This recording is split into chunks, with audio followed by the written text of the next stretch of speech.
Selamat datang di Update Info Channel, yang memberikan info viral. Dan jangan lupa subscribe, like, dan share video ini.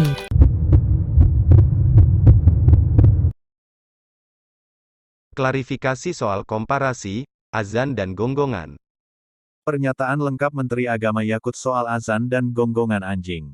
Pernyataan Menteri Agama Yakut Khalil Qoumas yang membandingkan suara azan dengan gonggongan anjing kini banyak dikecam publik. Bahkan kini Yakut akan dipolisikan karena pernyataannya yang diduga sebagai bentuk penistaan agama. Pernyataan ini bermula saat Yakut mengatakan penggunaan pengeras suara di masjid harus diatur agar tercipta hubungan yang lebih harmonis dalam kehidupan antar umat beragama. Yakut pun mengibaratkan gonggongan anjing yang mengganggu hidup bertetangga. Hal itu dia sampaikan di sela-sela kunjungan kerjanya di Pekanbaru, Riau Rabu, 23/2, merespons pertanyaan pewarta soal surat edaran Menak yang mengatur penggunaan toa di masjid dan musola.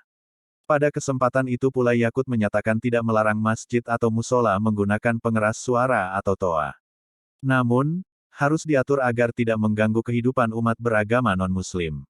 Yakut menyatakan aturan ini sebagai pedoman untuk meningkatkan manfaat dan mengurangi hal yang tidak bermanfaat. Sebab menurutnya, Indonesia yang mayoritas Muslim, hampir di setiap daerah sekitar 100-200 meter terdapat masjid atau musola. Berikut pernyataan lengkap Yakut terkait edaran Menak soal penggunaan toa di masjid dan musola yang belakangan ini menuai kontroversi. Yaitu kemarin kita terbitkan edaran pengaturan. Kita tak melarang masjid musola gunakan toa, tidak.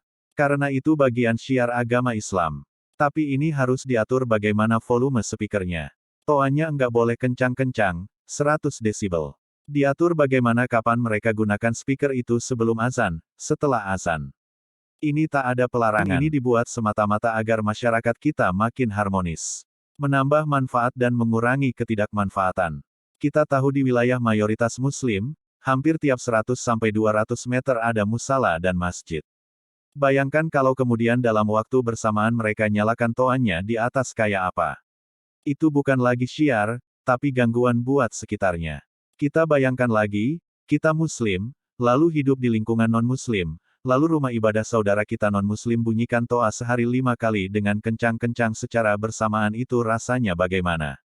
Yang paling sederhana lagi, tetangga kita ini dalam satu kompleks, misalnya, kanan kiri depan belakang pelihara anjing semuanya, misalnya, menggonggong dalam waktu bersamaan, kita ini terganggu enggak?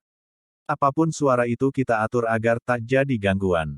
Speaker di musala masjid monggo silakan dipakai, tapi diatur agar tak ada merasa terganggu. Agar niat penggunaan toa dan speaker sebagai sarana dan wasilah lakukan syiar bisa dilaksanakan tanpa mengganggu mereka yang tak sama dengan keyakinan kita. Saya kira dukungan juga banyak atas hal ini. Karena alam bawah sadar kita mengakui pasti merasakan bagaimana suara bila tak diatur pasti mengganggu.